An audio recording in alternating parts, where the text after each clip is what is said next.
உங்கள் இதயத் துடிப்பு தனது கடைசி வார்த்தையை பேசினால் அது பயத்தின் முணுமுணுப்பாக இருக்குமா அல்லது வெற்றியின் முழக்கமாக இருக்குமா? என் வாழ்நாள் முடியும் வரை என் ஆண்டவராகிய இயேசு கிறிஸ்துவை துதிப்பேன் என்பது வெறும் ஒரு வாக்கியம் அல்ல, அது ஒரு வாழ்நாள் உடன்படிக்கை. வெற்றியின் வெளிச்சத்தில் அவரை துதிப்பது எளிது, ஆனால் மரண இருளின் பள்ளத்தாக்குகளில் அவரை துதிக்கும்போதுதான் நம் விசுவாசம் அக்கினியாய் மிளிர்கிறது. இந்த அர்ப்பணிப்பு எதை காட்டுகிறது என்றால், நமது ஆராதனை நமது சூழ்நிலைகளை சார்ந்தது அல்ல, மாறாக மாறாத அவருடைய சுபாவத்தை சார்ந்தது.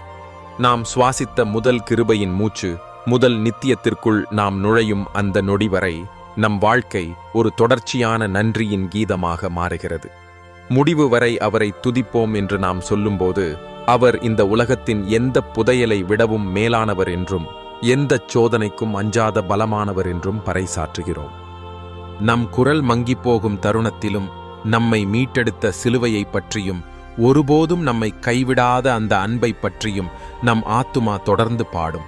இந்த பூமியில் எனது கடைசி நிமிடம் என்பது அவருடைய சமூகத்தில் நான் செய்யப்போகும் நித்திய ஆராதனையின் ஒரு சிறு தொடக்கமே தவிர வேறல்ல.